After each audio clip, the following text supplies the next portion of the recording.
Sponsored by the UPS Store Canada.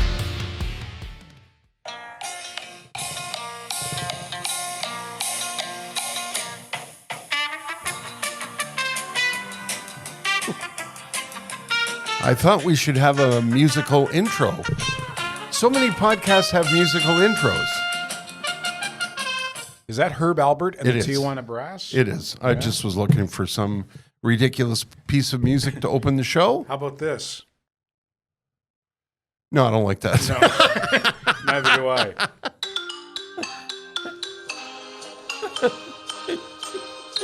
Okay, thank you. Standing by. It's the Standing By podcast with Terry DeMonte and Ted Bird. Hello, Ted Bird. How do you do? Do you? I'm fine, thank you. Do you listen to a lot of podcasts? I listen to a lot of podcasts. yeah. And some of them are full of high production values and editing and different. But these are people with like a massive staff. I think. But the ones I listen to generally aren't. I listen to Megyn Kelly. Yeah. And I listen to Tucker Carlson. Yeah. And I find that there's not a whole lot of production value on those, nor does there need to be, because the content is compelling. Just like ours. Yeah. Yeah. Your wife, our executive producer, is going to kill me. Yeah, she because will. I've got all these brands in plain sight on the table, including Tim Hortons. I was looking at the Tim Hortons cup. Do they still do roll up the rim to win? This is actually a topic that Jess mentioned. She said, you guys should talk about what Tim Hortons did. For a couple of years, I think, they tried to go with the technology side of it. They tried to get you to download the app, and that's the way you played the game. Mm-hmm. And it shit the bed because there's no cup. There's no rim to roll up. So people are like, I'm not downloading the app, to hell with that. No. And this year they went back to it. Yeah? They went back to roll up the rim. So if you, see, look there at you that, go. there. So roll that up. yeah. And Because the only place I've seen roll up the rim in the last couple of years has been as a Pornhub category. Yeah. I can't get it to roll up, though. Anyway, Tim Hortons went back to it, and it's. Remember last week I was talking about Bill Maher and his editorial about how things, companies try to improve things and actually move things backwards. Yeah. That's what happened with Tim Hortons. Nobody. Well, not nobody, but barely anybody. There are a number of people who played dropped off. That's an old school Canadian thing, rolling up the rim. Yeah, SAE Encore. Yeah, because it's not even. It's last I heard, it was owned by a Brazilian hedge fund. So not even. It's not exactly. Yeah. Anyway, that was one of the things that I was going to mention later in the podcast, that they went back to that after trying the newfangled 21st century version, which their customers by and large rejected. Yeah. We want to say hello and thank you to the good people at the UPS Store Canada.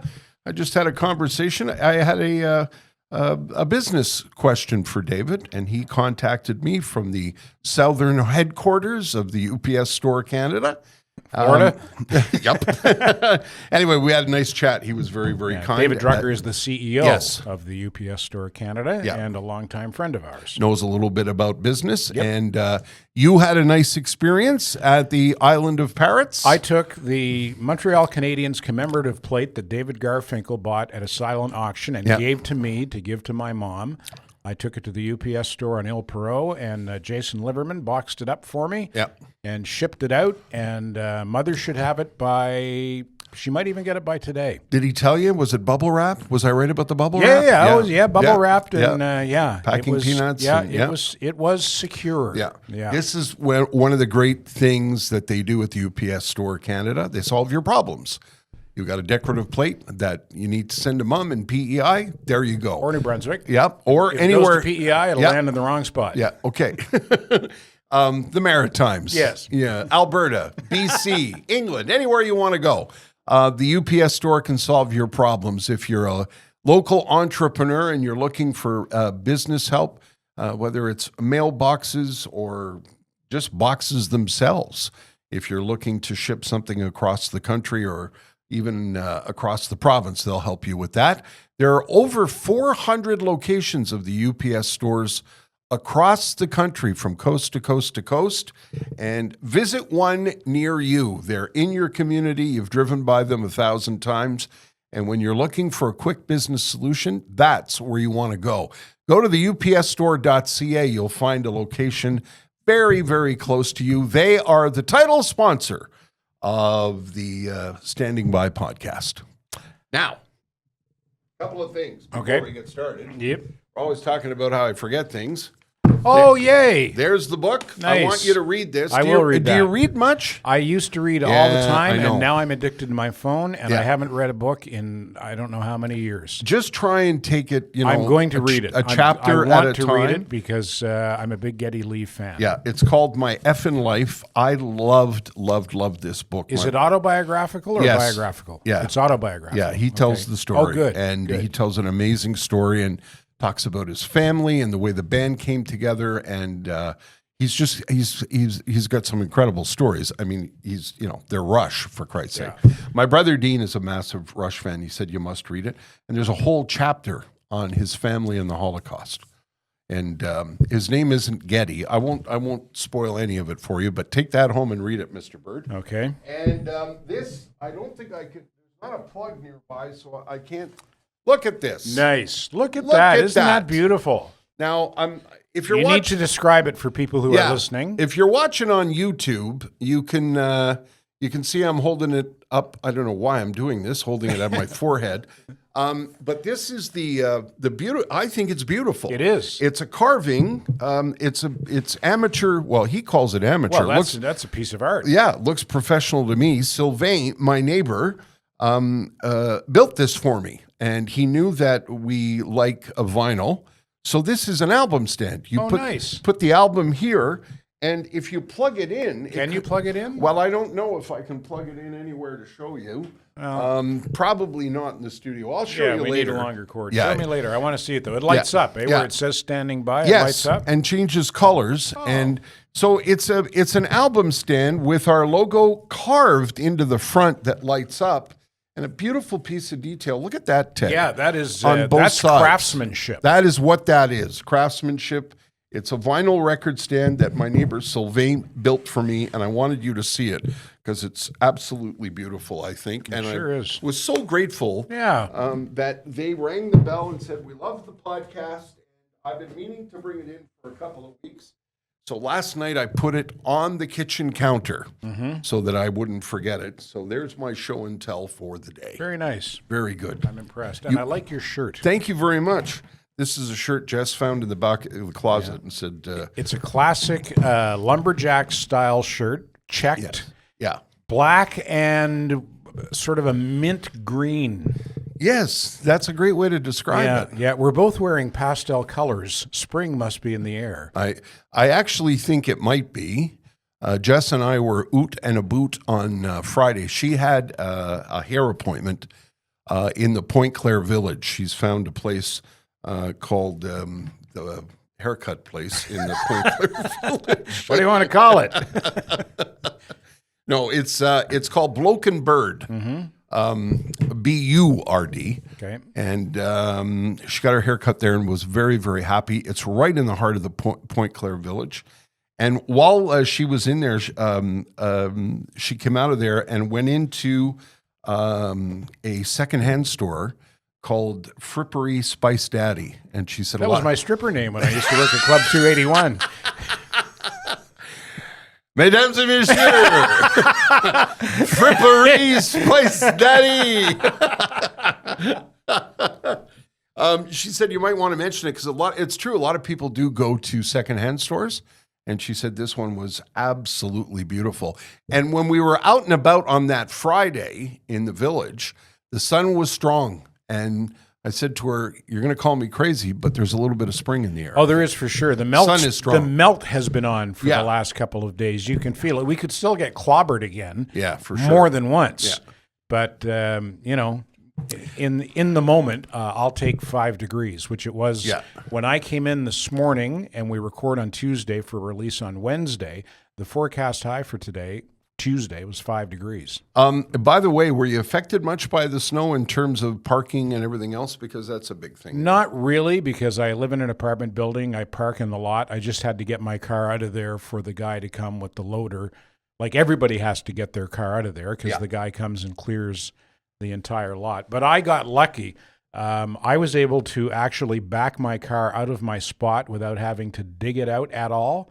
And then I went online and saw what some people experienced, especially in the city, where their cars were completely buried in snow. And then that was compounded by the plow going by and creating a wall of snow to block them in even more. Yeah, I was talking to an old friend of mine, Sylvia, on the phone this morning, and I was bitching about how it used to be a source of pride that the city would get all this snow removed rather quickly.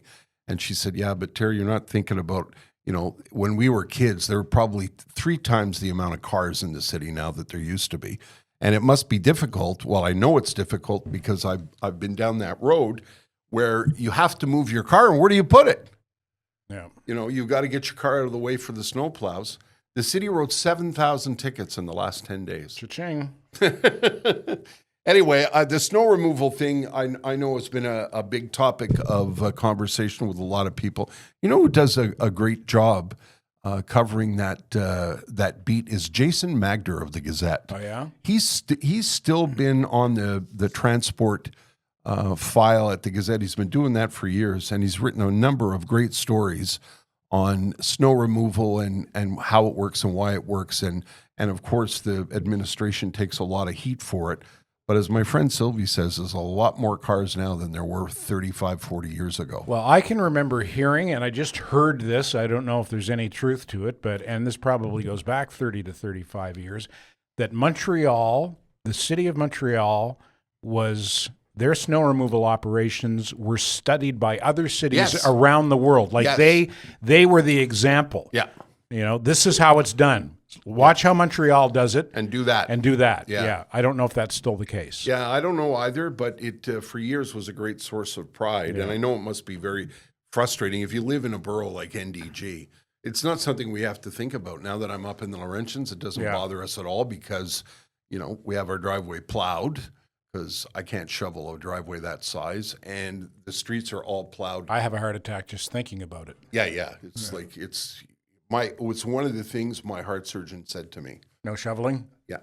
When I got out of the hospital, he said, no, you're good to go. You can do anything you want except shovel snow. Isn't that something? Yeah, he said, don't shovel snow. It's dangerous. Yeah, because that's how many times have you heard of men our age suffering heart attacks while shoveling snow? Yeah, absolutely. That's why we'll get Matthew, our producer, to come over and shovel. He's only 24. You're on, Matthew. I have this massive circular driveway. Well, what are you, the Beverly Hillbillies? Yeah, kind of. Yeah. I'm making it sound like I live in some kind of mansion, but we have a circular driveway, and we've got 4 feet of snow up north in our backyard. I'd still be up there if I was still alive. You'd find me upside down and dead in the snow if I tried to shovel that driveway. No, that's what snow removal guys are for. Speaking of the Laurentians, you can email us anytime you like, and we're not snowed under by the email, but we have been getting a number of.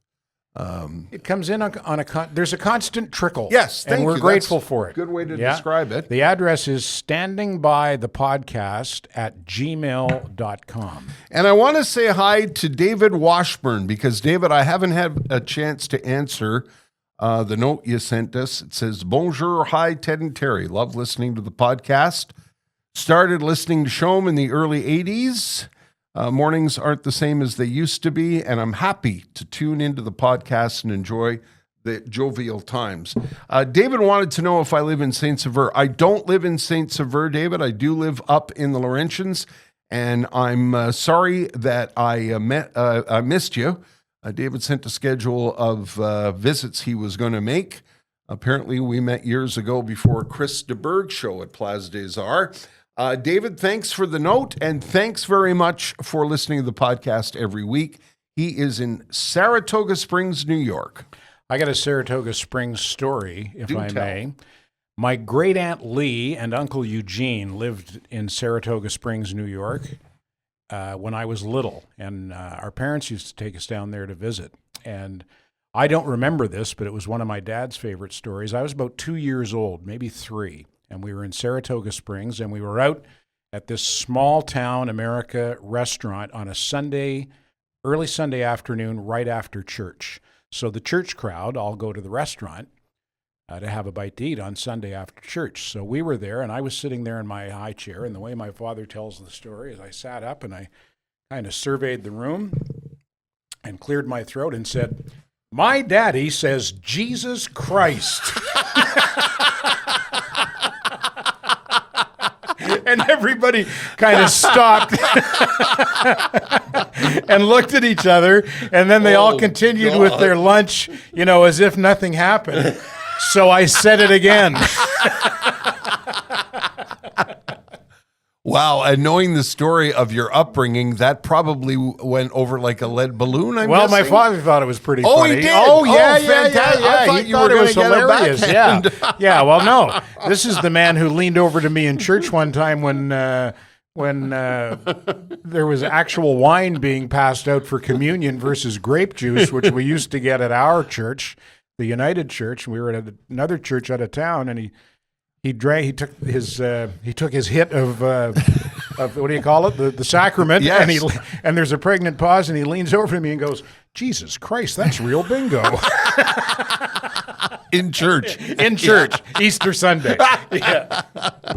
It's a lovely tribute to the Lord. Isn't it, though? Hey? Yeah. Well, that was Bob Bird.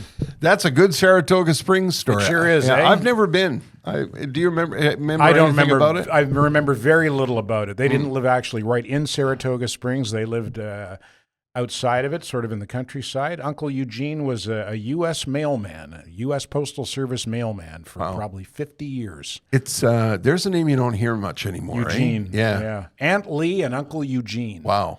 And I don't know how Lee spelled her name. I think it was just L-E-E. Yeah. Yeah. Isn't that funny? Eh? Jess and I talk about the old names every once in a while. Family Guy just did a bit on it where I can't do it justice, but they were, in the dialogue, they were using a bunch of old names like Vivian and Yeah. Well, my grandmother was Edith. Edith. Yep. Yeah. Edith Bird. We had an Effie and Herbie. Yeah, I had a great Aunt Effie. Did you? Effie and Basil. What?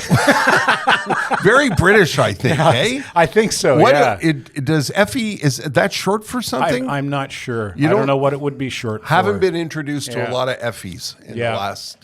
Yeah, my 30 great uncle years. Basil was married to Effie. Yeah. Effie and Basil. Yeah. Yeah. There's another name you don't hear very. Yeah, and then I had Basil. yeah. But it was Basil. Yeah, We it was called Basil. Yeah, Yeah. here it was Yeah. in England it would be Basil. Yeah. And who did we have up? Another great uncle and great aunt up on the Miramichi River in New Brunswick. Aunt Dorothy and Uncle Charlie. And I remember being up there when I was like 10 years old, and I forget exactly what happened, but Uncle Charlie screwed something up, and he turned around to my father and he says, "Don't tell Dorothy, she'll have a shit hemorrhage."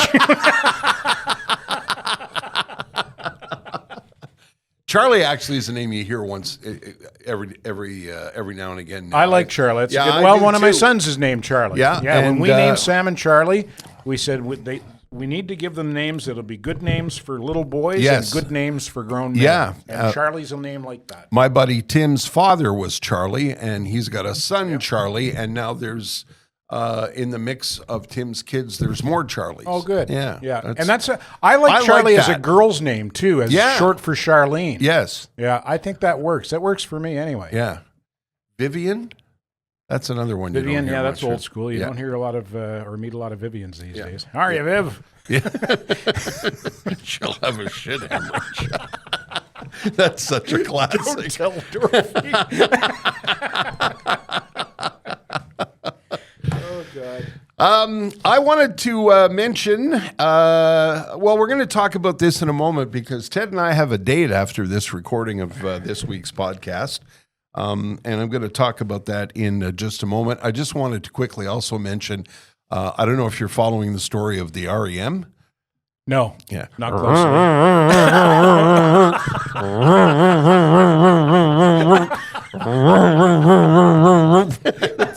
Sound of the REM these days. Oh, yeah? The one from the South Shore? Yeah. Yeah, they're having some trouble? Yeah, they sure are. Yeah. And apparently the issue is snow and cold. Oh. Who'd have seen that coming? Not a contingency they planned for? Apparently they did, but it's been a bit of a problem. So I think this week they said that the REM was going to be free while they figured it out. So that's what you hear while you're riding on the REM? No, it just doesn't work, Sam. No. Yeah. But I'm using that as a metaphor for this story because to me that's what it would sound like. Yeah. You know, train don't go. That's the issue. Oh, here it is. Train won't go. There we go. We were on the train from Montreal to Toronto one time. Yeah. This has got to be 30 years ago. Yeah. And the train had stopped in the middle of nowhere. Yep. And the conductor came striding by very purposely with a book in his hand. Big book. And Terry did his imitation of the conductor. Train won't go. Train won't go. Let's see here. Train whistle. Oh, here it is. Train won't go. It looked like the conductor was running the manual up to the front. I got it. I just had a visit from our good friend Blair Bartram and his wife Karen. They love the train and they say the new cars are terrific. I like the train too. Yeah. I've taken the overnight train. I took the train across the country many years ago. Yep. The Canadian, it's called, from Yeah. Toronto to Vancouver. I also did an overnight run with our own sleeping berth, our own little bedroom. Was it Madrid? I think it was Madrid. Wow. Madrid to Paris. Nice. Yeah, I'd love to do the Orient Express or something like that. Yeah. Yeah. To mortgage your house. The which? You have to mortgage your house if you want to do that trip. Yeah. Speaking of traveling, you know who's traveling? Sugar Sammy is on the go. He's going to Dubai, isn't he? Yeah, he is. But is he going there to work? Or as we record this, he'll be in North Bay tomorrow night. Wow, that's a long way from Dubai. It is. Yep. Tomorrow is the 26th of February. He's in North Bay. Then he's got 4 nights in Toronto, a night in Barrie, 1 in Kitchener. He comes back to Montreal in March 7th. Sold out. Sorry. Forget March. Yeah, forget March. Yeah, those are sold out. March is sold out. All of March is sold out. St. Catharines, he'll be there March 11th. He'll be in London on the 20th of March. Friday, March 21st. He's London, Ontario. Yes, he's in Windsor. Then there's a bunch of sold out Montreal dates. Moncton is sold out. A few tickets remain for the April 4th show in Moncton. And there are some shows now in April in Montreal. But again, I'm telling you, if you wait to buy tickets, you're going to be beat. He'll be here back in the city on Friday, April the 11th. There are 2 shows on the Friday, 2 shows on the Saturday. The following weekend, he's here. Then he's in Quebec. Then he's in Gatineau. If you want to go see him in Dubai, he's going to be there in October. I got a couple of notes from people who saw his show in Fredericton last week. Yeah. Fredericton, my hometown, including one from Kathy Holleran, an old friend of mine. We go all the way back to elementary school. Kathy says, good morning, Ted. I want to thank you for bringing Sugar Sammy to our attention. Ted, her husband, and I had the great pleasure of seeing him last night at the Playhouse. He delivered just as you advertised. We haven't laughed that hard in ages. His quick wit playing off the crowd in this government town was hilarious. A perfect date night. Nice. That's a lovely review. That's a ringing endorsement, isn't it? Yeah, big time. Thank you, Kathy. Go to sugarsammy.com and see one of the funniest people on the planet. As unique a show as you're ever going to see. Sugar Sammy is a proud sponsor of the Standing By podcast. The other day we were in, Jess and I stopped at Fairview, which is always busy.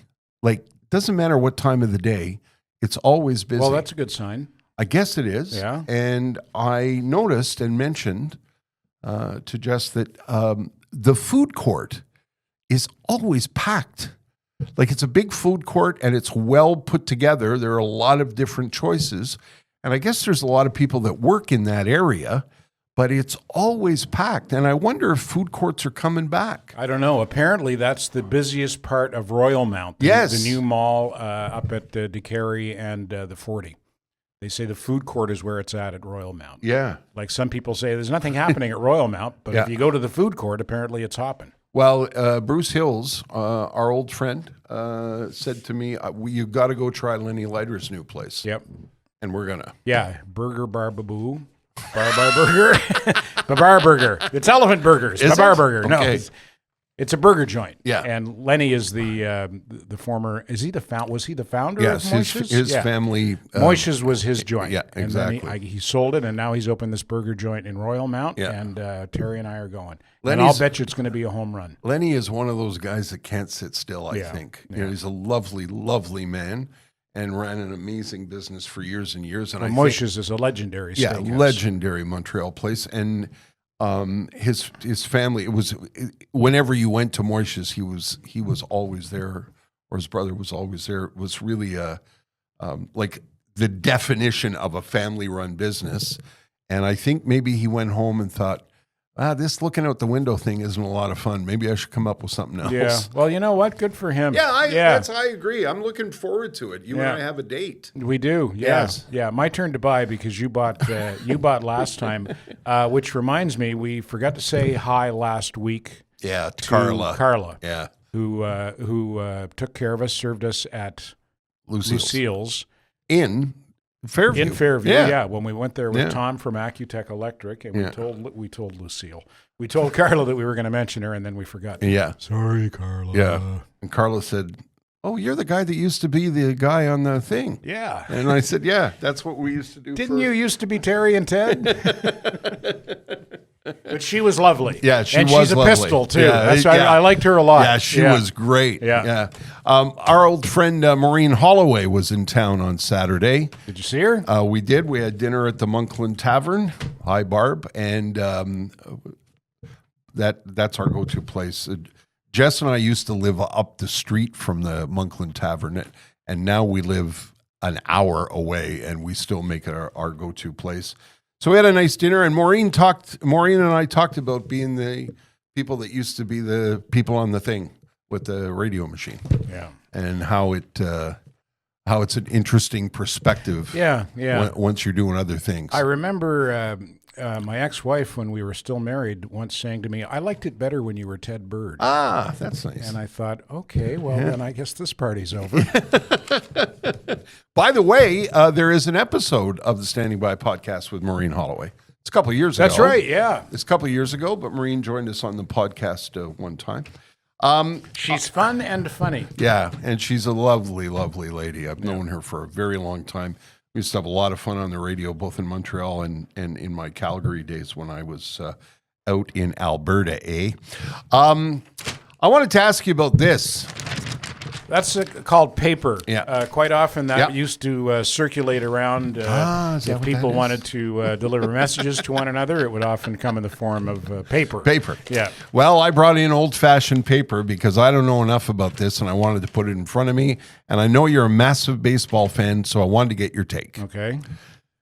Details emerge about Major League Baseball's upcoming test of robo-umps. Yeah. It's coming. Major League Baseball preparing for the automated ball strike system. They're calling it ABS. What you use for brakes, isn't it? ABS? Yep. And they're going to test it in the spring. The upcoming spring experiment will employ something called the challenge system, in which human umpires will still make the vast majority of the calls, but each team will start a game with 2 challenges.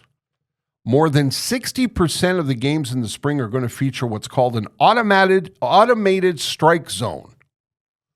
And they go on to explain the shape of the strike zone and how many feet across. And pitchers are wondering if, with the human eye, sometimes the guy will give you the corner, sometimes he won't.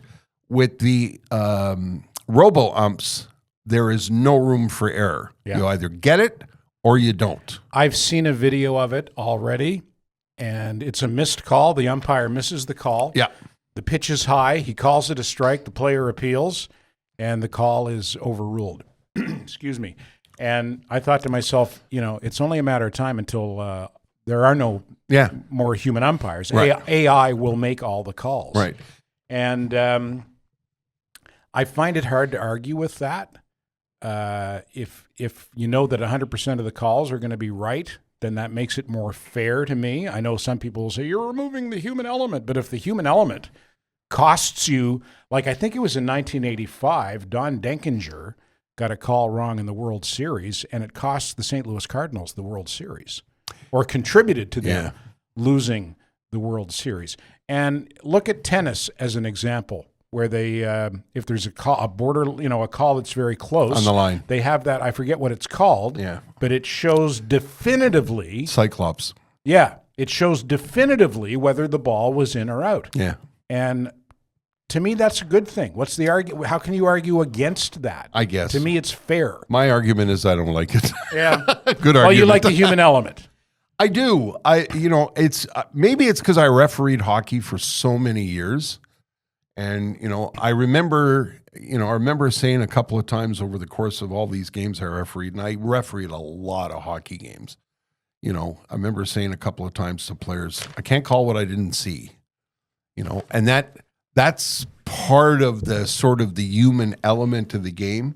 Like here's a stat I found in this article that I was kind of stunned by. According to data the league included in their presentation for spring training, at the big league level, the human zone on a 3-0 count typically measures 550 square inches.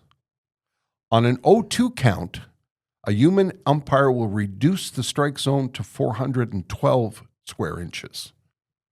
By contrast, the robo-ump sets the size of the zone at 443 square inches, no matter the count. Well, I think that the strike zone should be the strike zone regardless of the count. The one thing I would miss with human umps, the human element being taken out of umpiring, is the good old-fashioned umpire-manager argument. Nose to nose, That's yelling. Such a great part of baseball. I love that. There's a great.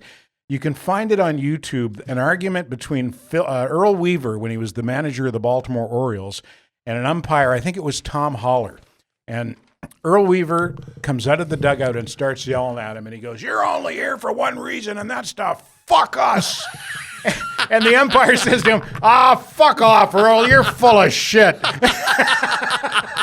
The umpire gives as good as he gets. It's so great.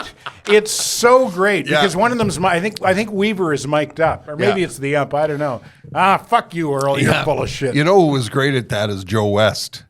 Yeah. Yeah. I remember one night being lucky enough to sit with Joe West. He liked to go to Ziggy's to the wee hours until the wee hours in the morning when the Expos were still playing.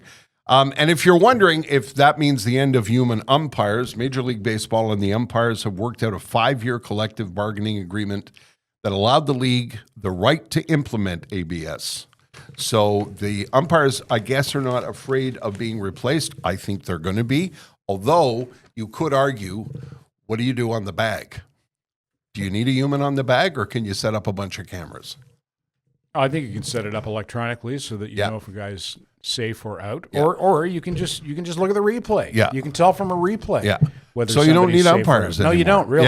Yeah. You don't with modern technology. You don't. One of the things I will miss. I'm not a massive baseball fan, but one of the things I love is the called third strike. Yeah. Every umpire has he's got his own style, and you know he's home practicing it in front of the mirror before the game. Yeah, absolutely. Yeah, but I like the pull the string one. Yeah, That's so my do favorite. I. Yeah. There was a lot of guys would like leap up in the air. Yeah. And it's you can find it on YouTube called Third Strikes. It's a lot of fun. Yeah, there's got to be an element of restraint to that, though. I think because you can't be showing up the player. No, you can't show up a guy when you're calling him out on strikes. No. So I agree. You got to draw the line somewhere. You can't be too flamboyant. But I was thinking when we were in BC, Jess and I went to a couple of games to see the Mariners play, and when you go to the Mariners stadium, I think it's T-Mobile Park it's called, and you go for snacks, most of the snack outlets are people free. You go in, you flash your card, and you leave. And I guess they're always going to need ushers, but I wonder how long it's going to be. Probably not in our lifetime.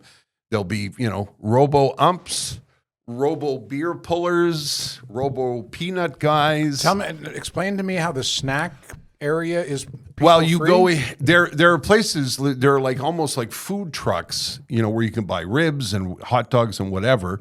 But if you want to get like a drink and some, popcorn and peanuts or chocolate bars or whatever, they're set up like corner stores.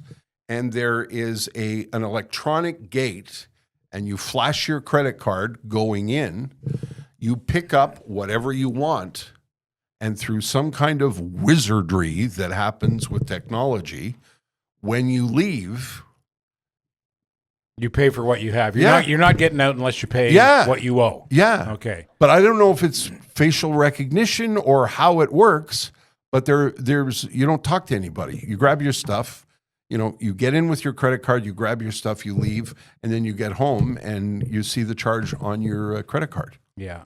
I don't know how much I like that. Like, Yeah, when we're not talking to each other anymore this at all, is- that's not good. Yeah, and- when we're not having pleasant human interactions because AI and robots Yeah. are doing everything for us, Yeah. that's a little bit. Well, that's a bridge too far for I me. think we're already on the way there. Yeah.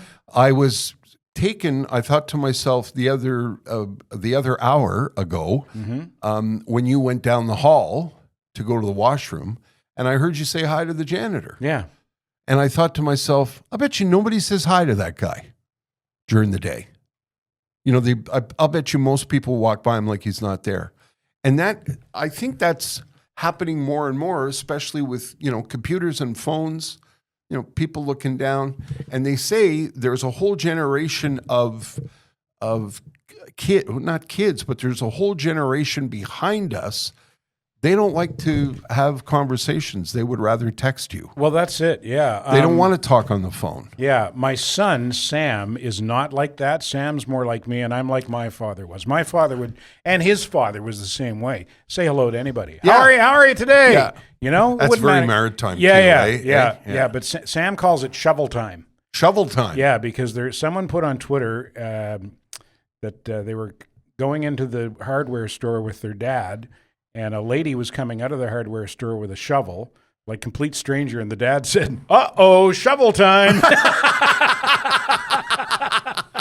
So if I speak to a stranger somewhere and I'm with Sam goes, "You just shovel timed her, Dad."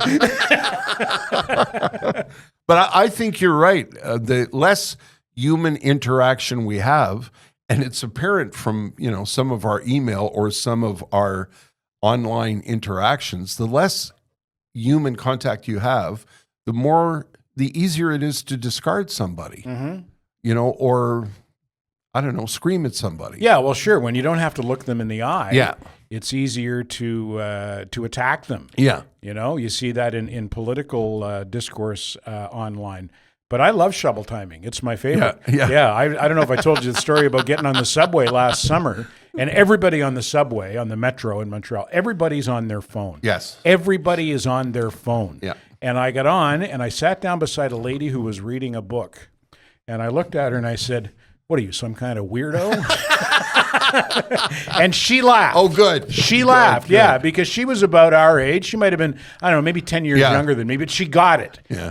She understood that I was joking about the fact that everybody's on their phone and nobody reads a book anymore. But I love engaging people Yeah. like that. And to me, the overwhelming majority of people react positively. I was I at the agree. grocery store the other day, and there was a lady who was kind of in my way, or no, that's not what happened. She knocked something off a shelf, and I said, "Now look what you've done." And she laughed.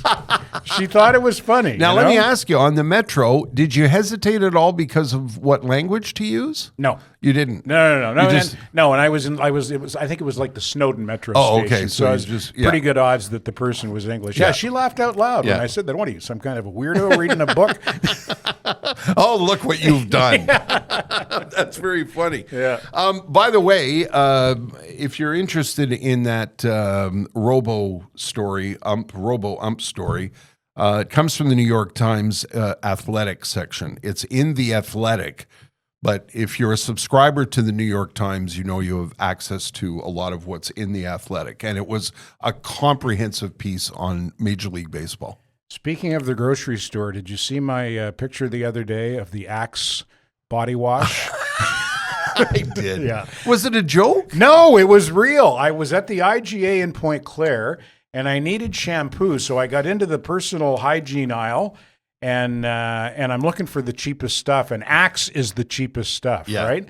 So I'm looking at Axe body spray, not body spray, but body wash, and one of the fragrances was sneakers and cookies. Axe sneakers and cookies body wash. So I posted a picture of it on social media and said, "Men, if you want to smell like you just curb stomped a bag of Oreos after an hour on the treadmill, Axe has got you covered." And one of my Facebook friends, Louis Goodleaf, said, "I like the other scent, summer metro seat and dumpster water." I thought maybe it was like an online farce, but you actually saw the packaging. I saw it. It was on the shelf at the IGA. Axe sneakers and cookies body wash. They got to be running out of ideas. Yes, because I know the beauty companies or whatever they're called, the companies that make antiperspirant and all of that stuff. They're now pushing sprays that you spray all over because it's not just good anymore to put deodorant on under your arms. The rest of you stinks. So they want you like all over body spray. Yeah. So they buy this because you stink. Yeah. And I just not happening. No, I'm not I'm not going downstairs to spray everything downstairs. No. I wonder if Matthew, maybe you can answer this. Do young men still buy expensive cologne? Because I can remember when I was Matthew's age, Matthew's in his mid-20s, Matthew is our producer, like it was nothing to go out and spend, I don't remember what it was at the time, maybe $40 or $50 on Drakkar or Polo cologne. Do young guys still do that? Like young is in mid-30s, yeah, but nothing really below that. Okay. No, And is Axe still a thing, Matthew? No, we all see it as an old man thing. Oh, is that right? Kind of, yeah. Oh, wow. It's like tacky. I think if you, like, people make fun of you if you wear Axe, right? Like Axe body spray, yeah. It was like, you can't replace a shower with this. Axe body spray was marketed like mostly to as a shower substitute. Yeah, but there's no such thing as a shower substitute. It was marketed to people under 20. Yeah, and there used to be jokes going around that the whole high school smelled like Axe spray. Yeah, but I don't know how long ago that was. Obviously, when I was in high school, that was the thing, and then we all kind of grew out of it. So the only people that hold on to it now are like guys in their 50s. Really? Yeah. Wow. Like my dad loves Axe body spray. Does he really? Eh? That's funny. Isn't that funny? I didn't end up buying it because I found another brand of shampoo. Well, it wasn't a shampoo. It was a body wash, and I was looking for shampoo. So I found something else that was like $1 more, and was I thought a better brand. But to me, shampoo. Yeah. It's not like I don't have Bon Jovi 1985 hair. No. I just want something to clean it. But like with me, with my psoriasis problem over the years, my scalp gets very dry. So it's either Head and Shoulders or something whatever. Yeah. And I went through a phase in my 30s and 40s and into my 50s where I was like I bought all kinds of different colognes. Right. And I was trying all kinds of different ones, and just still reminds me of the time we were at a mall in downtown Vancouver, and one of the spray ladies was there, said, psh, psh. And I said, "Oh, that's really, really nice." And I don't remember what it was called. And she said, "I said, where are the bottles?" She said, "This one here is $3.50, and this one here is $5.50." 100. Yeah. And I said, "Oh, I'll take the small one." I spent $350. Yeah, I think that's what I spent. Jess is probably listening and yelling at the podcast, but I went through a phase, and it fell off. I stopped using cologne. Yeah, mostly I think because I'm retired and I got no one to impress. Yeah, anymore. Who am I kidding? Yeah. Yeah. I went to the dry cleaners the other day. Yes. I had a suit, as in a jacket and pants. Yeah. And 6 shirts. How much do you think? A suit and 6 pairs of pants? No, a suit and 6 shirts. 6 shirts. Yeah. So suit was probably near $50 and a shirt. To dry clean. Yeah. And a shirt, 6 shirts times. So it was probably $100 and something. No, it was $66. Was but it I really? thought that Wow, was you're getting a good deal. I thought that was outrageous. I said, "Are you Really? kidding me?" And the poor girl, she says, "Well, yeah, it's they don't clean it on the premises; they send it out." And she said, "My cleaner has raised his prices, so I have to raise my prices." Like she's like most of the rest of us; she's just trying to keep her head above water. Yeah. But I thought $66. Yeah. Like Well- I could go out and buy 2 shirts for $66. You, This shirt here yes. is 65% cotton, 45% polyester. Yes. I used to be like, I'm not wearing anything with polyester in it. It's got to be 100% cotton. This is all I'm going to wear from now on. Shirts like these because I can wash this at home. Yeah. I don't have to put it in the dryer. I hang it up and it irons itself while it's drying. It's funny, what we evolved to. Yeah.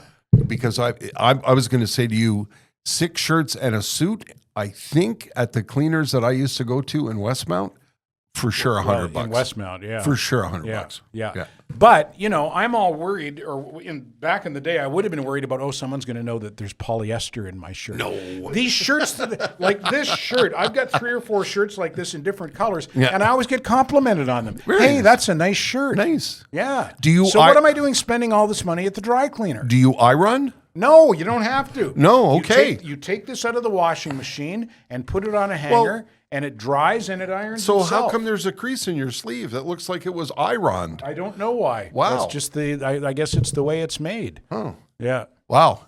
This week in the explanation of the episode, you'll have to put laundry tips. There you go. Yeah. Ted.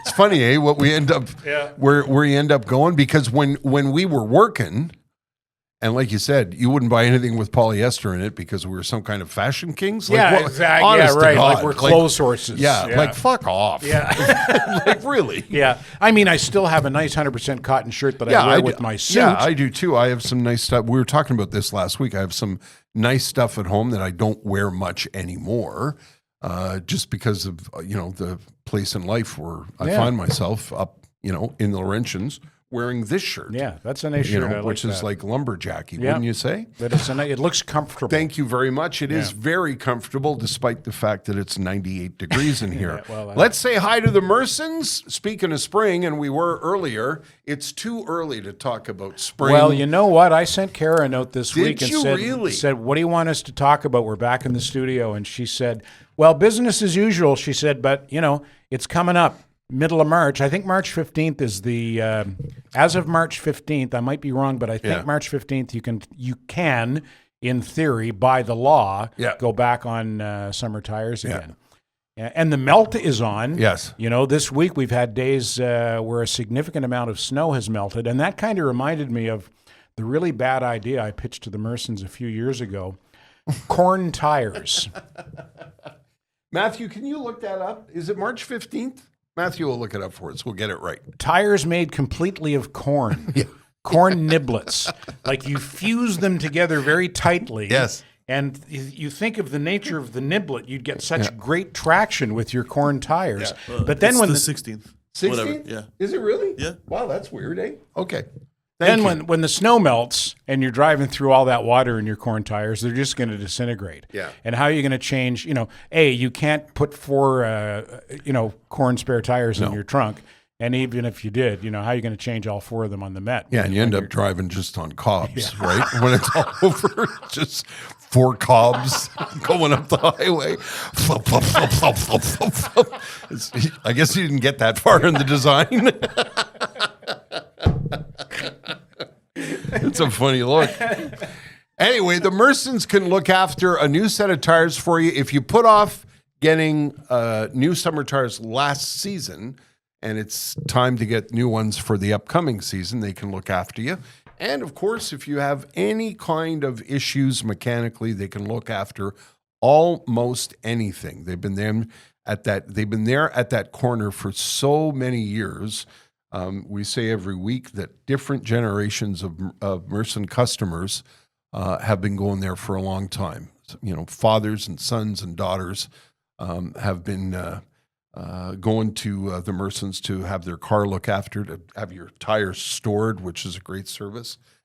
They're just trustworthy and wonderful, wonderful people. And anything they can't look after because it's outside their purview, and there's very little that is, but there are some things, and I know from personal experience, they will send you to someone who's just as trustworthy as they are to do that work. Yep. They're well connected in the industry. You can go online, but go see them. Just past the corner of St. Jacques and Cavendish, the good people at Merson Automotive. I wanted to mention this. Clint Hill passed away on the weekend. It's Wednesday, the 26th of February, if you're listening to this on the day of release. Clint Hill was, I think, 93 years old. And if you don't know the name, he is, in my opinion, the world's most famous Secret Service agent.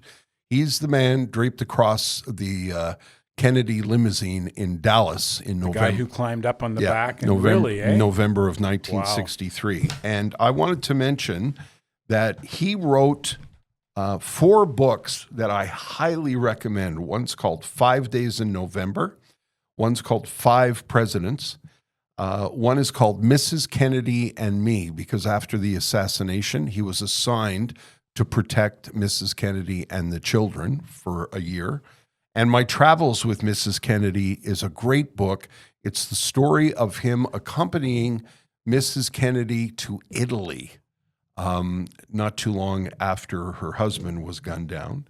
And his story is amazing. He struggled for years and years and years. He protected 5 presidents, but he never got over. Yeah. He always blamed himself. He said, if I just could have been a couple of seconds faster, I may have been able to save them. You've read the book? Yeah. Yeah. Does he at all go into the conspiracy theories? He does. The he addresses assassination? it. He does, He does. And he dismisses all of them. He does? He does. Wow. Yeah. And he's, he uses, he uses the I was there. Yeah.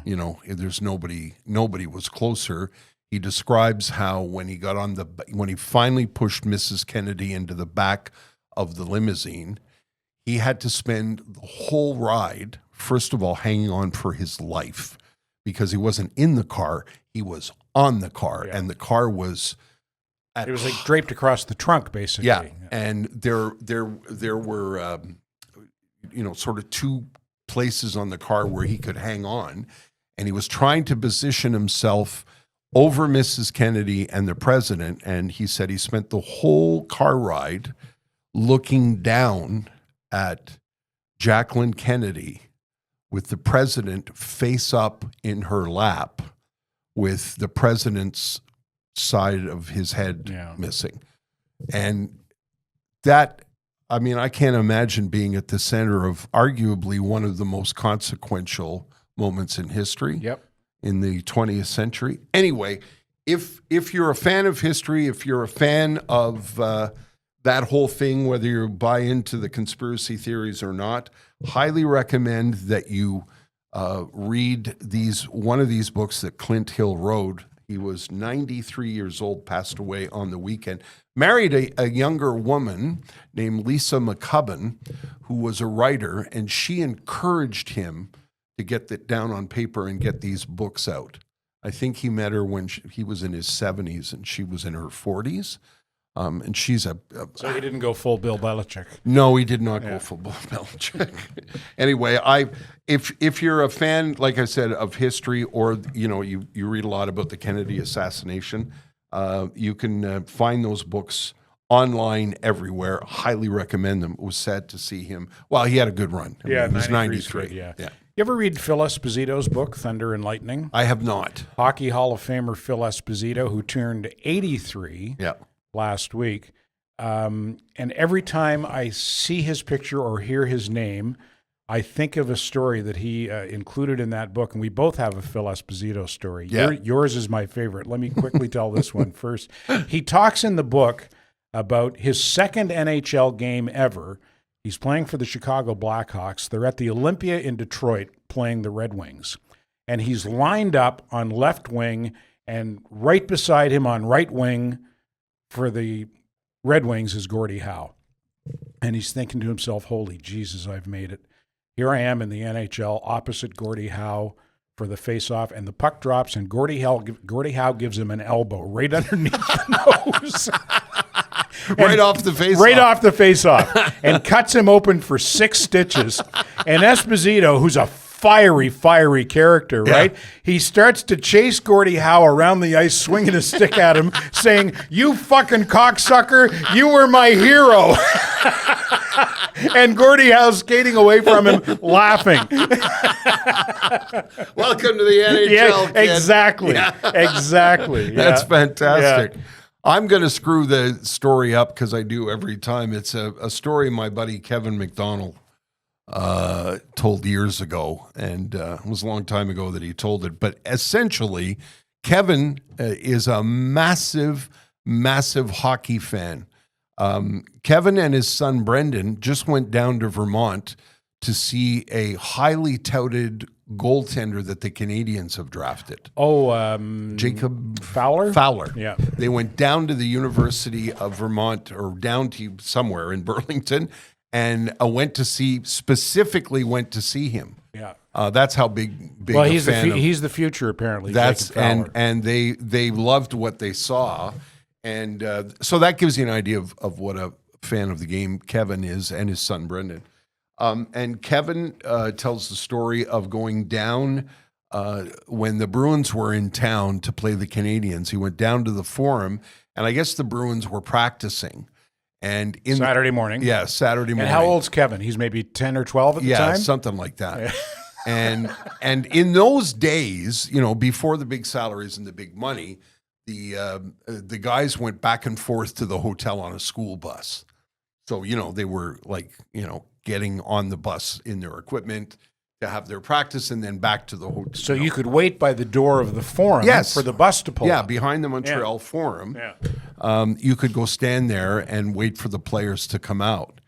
And the players came out and got on board the bus, and all the kids were holding up notepads and pieces of paper, looking for autographs, reaching up to the school bus, hoping that one of the players would open the window. And so I think some of the players had their heads out the window and were signing some things. And Kevin really wanted to have Phil Esposito's autograph. And Phil Esposito stuck his head out the window. You know the way school bus windows used to open? You'd put your thumbs in the window and slide it down. It would come halfway. And Esposito stuck his head out the window, and Kevin thought, "Oh my God, he's going to sign my paper." And Esposito went, "Fuck off, kid! I haven't even had breakfast yet," and slid the window up and sat back down. Such a warm, fuzzy story. Yeah, it's very Esposito. Yeah, and Kevin, if you're listening and I've told this story wrong, I apologize. But it's a fiery guy. Yeah. You'd almost, if you know Esposito's personality, you can see that. Yeah. And hear it in your head. You saw it in the 72 series. Yeah. After they were booing the players, I think it was in Vancouver. Yeah. And Esposito did an interview after, and he was mad. He was mad. He was mad at the fans. Yes. And he gave the whole country shit. Yeah. He said, "We're out here doing our best. Yeah, we're trying. Yeah. So fucking lay off." Yeah. You well, know? he didn't say that because back then. Yeah. But that was his message. That was his message. Yeah. And we just had a little bit of I don't know, a lot of people were talking about the 72 series because of what we just witnessed. The Four Nations. Yeah. I wonder if the NHL knew what a success that was going to be. I don't think they had any idea. It sure was Boy. more exciting than an all-star weekend. Yeah. The politics of the day made it more exciting still, but even without that scenario, it seems like, you put the maple leaf on a Canadian hockey player's chest, or you put the stars and stripes on an American hockey player's chest. Finland and Sweden too. When a guy plays for his country, he doesn't mail it in. Counts. Yeah, counts for something. And we saw that in this Four Nations Cup. I wish, and I forgot to look this up. I assume it's because of politics that Russia was not invited to play. Yes, I think so. Yeah, because to me, you can't have an elite hockey tournament international hockey tournament without the Russians. I wonder how long the break would have to be the more countries you add. Yeah. Because for sure the owners would have something to say about that. But the hockey was amazing. Yeah. Like they emptied the tank. The Americans and the Canadians especially. Yeah. And in the final, they emptied the tank. How about they that? absolutely emptied the tank. I know everybody's talking about, and deservedly so, the goaltender. Jordan Binnington. Thank you very much. And of course, McDavid. But how about Mitch Marner? How about Mitch Marner? The much maligned Mitch Marner. Yeah, in those 2 assists in that game were classics. Yeah. They were classics. And Leafs fans are going, could you please bring that to the playoffs? Yeah, it was incredible to watch. And what I noticed online, a lot of people who don't normally talk about hockey were talking about hockey. People that covered the NBA, people that have sports podcasts, were all talking about just what you said, how much attention it brought to the game. Yeah, I listened to the Spit and Chicklets first podcast after the tournament was over, and that was fun to listen to because the two main, I don't know who the third host is, but there's Paul Bissonnette is Canadian. Yep. Ryan Whitney is American. So they were really going at it good. And two former NHL players. Yeah. So it was, it was like, locker room shit talk. Yeah. And it was really funny and entertaining. I wanted to mention that I went to Robert Richer Jewelers this past week, and honest to God, and you set up another. I did. It sounds like we're alleged setting it up. customer encounter. I'm telling you, it sounds like we are completely setting it up. And Linda, Richard, I'm telling you, Pierre, I'm telling you. I promise you, I didn't. They know. Set this up. But it's the second time it's happened. Yeah, right? I brought in my watches. I've got a really nice watch that I wear all the time, and I've got a couple of backup watches, for traveling. And the battery's always dying in these watches. I never know what to do. A lot of places you bring them to say, "Oh, I'm not touching that." Anyway, Robert Richer Jewelers said, "Yeah, we'll fix those for you, no problem." And I brought the watches in, grabbed my Smarties. And Linda and I started to have a chat about the watches and what they were going to do. And then we chatted about a whole bunch of other stuff. And Carol was there. And a guy came in and said, "Hey, you're Terry." And I said, "Yeah." He was there because of the podcast. And I said to Linda, honestly, I'm not doing this on purpose. These are not people that I know, because the last two times. Show up at 2:10 on Wednesday afternoon. Yeah. I hope I'm getting this right. I think it was Ken. Mm-hmm. And I hope I got that right, Ken. Thank you for the... Thanks, Ken, for showing up on time and getting your lines right. So Robert Richer Jewelers do all kinds of different things, are so helpful, so kind. Pierre sent me a note saying, "Do you want the watch, one of the watches, pressure tested?" And I had to send him a note saying, "I don't even know what that means." And it was he's one of the watches he thought was good enough to go underwater.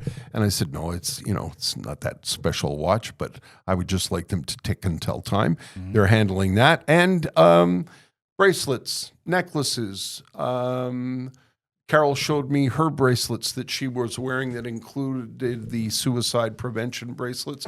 Those are nice. Yeah, they really are. In other words, you can go there for a really, really special gift, like lots of carrots. They can handle that. Or if you want to find something that's, in a reasonable budget, they can handle that too. It's another family-run business that we love. RobertRicher.com, or better still, go to their Instagram page and look at Linda's videos and see how pretty she is. Yes. Okay. Bijouterie Robert Richer. Yeah, right across the street from the Hullabaloo. Yep, 309 Dorval Avenue in Dorval. Yeah. Hullabaloo is directly across. Yeah. What is it called? Dorval Mall. Super C? I don't know. It's the grocery store at the Dorval Mall. Yeah. Right across the street from the grocery store. Maxi, I think. Yeah. Yeah. Let's go with that. Okay, sure. Like they need our help. We should also mention, we talked about having lunch with our good friends from Acutech. Tom from Acutech. Yeah. And Trish, when are you coming to lunch, yes. Trish? Trish is very busy. She runs the office, and she takes care of the kids while Tom is out being a master electrician. We had lunch with him a couple of weeks ago, And we would like to meet Trish as well. Yes. Talk to her a lot. Yes. Email with her a lot. Yes. Acutech will take care of your residential electrical needs, your commercial electrical needs. If you have or are thinking about getting a generator, they are officially affiliated with Generac. I believe they're official installers. They can do installation, they can do maintenance, they can do any kind of consultation on generators. Anything to do with electricity, Acutech has got you covered. It's a second-generation family business. Tom's dad started the business after escaping from behind the Iron Curtain by skiing over the Alps. How about that? Yeah, it was such a great story. The history of the country or of the company. I mean, it was really, really great. And like Tom was saying, he can handle. If you're opening a strip mall and you need to, install electricity there and get everything set up for lighting, he can do that. If you're redesigning a room or adding a wing to your house, or you're redoing a house, he can do that. Or if you live in one of those pre-war houses that have the fuse box that smells funny, he can take care of that too. Yep, he'll put some Axe body spray on that, and you'll be all set to go. So I like to say, if you can't start the toaster without turning the radio off, you should call the gang at Acutech. It's ACUTECH.ca, proud sponsor of the Standing By podcast. Thought I would mention a couple of things that I've been watching before we go out the door. Have you been watching anything exciting, Ted? Not a thing. No Tubi. What did I watch on Tubi this week? Nothing interesting. I highly recommend, I'm a long time coming to this because we waited for it to come on the Magic Box, A Real Pain with Jesse Eisenberg and Kieran Culkin. Kieran Culkin, I predict, is going to win the Oscar for this. Really? Yeah, absolutely. He's already won a couple of awards. Jesse Eisenberg wrote this movie. It's a story of two cousins who come from a family who survived the Holocaust, who returned to Poland. And that doesn't sound like a premise for funny, but it's funny, it's fascinating, it's heartbreaking, it's touching. If you haven't watched it, watch it. It's called A Real Pain. Okay. It's really, really good. Like really, really good. Where did you watch it? On one of the streaming services? One of the streaming services, yeah. And I wonder if you can rent it independently. I think you probably can. Yeah? And for like $25. Well, probably. I'm not sure, but I highly recommend it. Jess and I are always talking about, we're not Marvel fans. We're not, it's a lot of comic book stuff. No, me either. That's not my thing. If you're looking for like not an old-fashioned movie, because this is not an old-fashioned movie, but it's a story. Yeah. It's a really great story, well acted. Not a lot of CGI. No, exactly. Not any CGI. Highly recommend it. And if you're on Netflix, I know this is going to sound nuts, but the O.J. Simpson documentary, the new one, is really good. And the reason it's really good is because they have just recently conducted interviews with some of the players. And the story behind the scenes is... Are you talking about the trial? The trial, everything from the day of the murder to the end of the trial. And they talked to everybody who was involved along the way. Mark Furman, the disgraced investigator, Darden, who was, one of the prosecutor is in it. Tom Lang, one of the investigators. Oh, was he mad? And it's just... He was a police investigator? He was the police investigator who was also on the stand and was one of the first people on the scene of the crime. Some of it is tough to look at because they have crime scene photos, which are really tough. But it's really, really fascinating. I know you know the O.J. Simpson story, but if you want to go behind the scenes, it's on Netflix. It's 3 episodes. Highly recommend. Does it draw or infer a conclusion? Yes. Okay. Yeah. But you don't want to tell me what it is. Well, he got away with murder. Okay. Yeah. I mean, I don't know how you could come to any other conclusion unless you believe the glove was planted, which they cover. Mm-hmm. But, I mean... Norm Macdonald got fired from Saturday Night Live over that. Did he not? He did. Because he would openly joke about and OJ getting away with the murder. Executive producer at the time was not Lorne Michaels. It was... Someone else? Yeah, someone else. Oh, yeah, I know who you mean. Yeah, famous sports producer who took over SNL during that period and was close friends with O.J. Simpson. Really? Yeah. Yeah. That's why he got fired. Dick Ballantyne. the best looking guy you'll ever hear. No, what was his name? I can't remember, but I know. Yeah. Ebersol. There you go. There you Dick go. Ebersol? Dick Ebersol. Yeah. There you go. And one last one. Another documentary. We're crazy about documentaries in our house. Do you remember the story of Gabby Petito? No. Gabby Petito and her boyfriend. Gabby Petito disappeared. This is about, 5 years ago, I think, 2020, 2019. Anyway, it's a story of Gabby Petito's disappearance and her boyfriend, who was going to be charged with the murder and disappeared, and the family that was involved. Again, I think it's 3 episodes, and it's fascinating. Where did this happen? It happened in, I think, she was murdered out in a national park out in the western part of the United States, and suddenly he showed back at home at his parents' place in Florida, and wouldn't cooperate with the police while the family of Gabby looked for her and tried to find out what had happened to her. Fascinating story, really good documentary. It's on Netflix. Those are my recommendations. This is what's been happening in the DeMonte household the last couple of weeks. I like the sounds of that movie. I want to find that and watch it. Yeah, really good, Ted. Highly recommend it. Yeah, because there's lots of Poland was Poland in World War II and before and maybe even after. What I don't want to generalize, but the anti-Semitism in Poland was not just restricted to the occupying Germans. You will discover that in Geddy Lee's book. Yeah, because no doubt. His family was from Poland, and that's one of the reasons they came to Canada after the war. I won't spoil it for you, but that's part of Geddy Lee's family story. Yeah, well, I don't want to go down that road and smear all Poles. No. I know that. No, but that's the history. Historically, anti-Semitism was quite rife in Poland before the Nazis got and they there. cover that in this movie. They address it, and they introduce me to.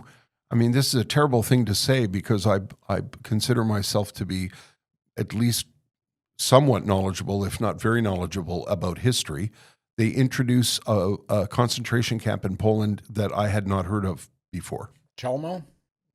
I don't remember. Yeah, but that's part of the story, and also they subtly address what you're referring to in the movie. You'll know when you see the scene. It's called A Real Pain. All right, so I got a movie and a book. You got a movie and a book. Keep me occupied for the next week. You got. I'll report back next week. I was going to say you got homework, sir. That's it, I think, isn't it?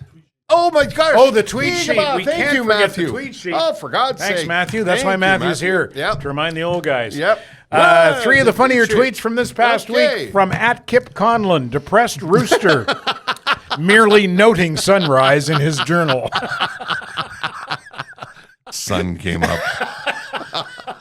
Isn't that great? That's fantastic. Kip Conlon's one of my favorites. He's got a great twisted mind. He's really good. He's great. From @Nicolamity. No regrets, I say, brimming with many, many regrets. Well, you got to keep a positive face, if nothing else. Glass half full. Yeah, and I like this one a lot. From @Shen the Bird, me walking up to the other table. Oh my God, I'm such a fan. Can I take a photo with you? Swedish chef in a completely normal voice. Listen, man, I'm with my kids right now. What a great concept.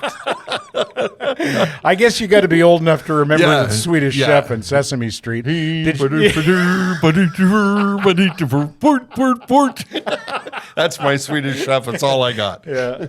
Look, man, I'm with my kids. Could you back off? There you go. Tweet Sheet's a regular feature that nearly didn't make this week's we episode. almost Thank forgot. you, Matthew. Matthew is our producer of the podcast every week. Thanks, Matt.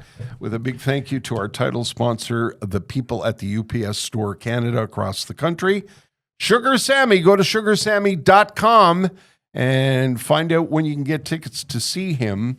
Also, the folks at Robert Richer Jewelers and the good people at Acutech None of it happens without them. And of course, none of this happens without you downloading the podcast. Thanks for doing that. Remember, you can go to our Facebook page and follow along there. And once in a while, Ted and I are on social media, on the Twitter and the X, all of it. And we've got a website, terryandtedpodcast.com. terryandtedpodcast.com. See you next week. The Terry and Ted Podcast has been brought to you by the UPS Store Canada, delivering more for small businesses in Canada.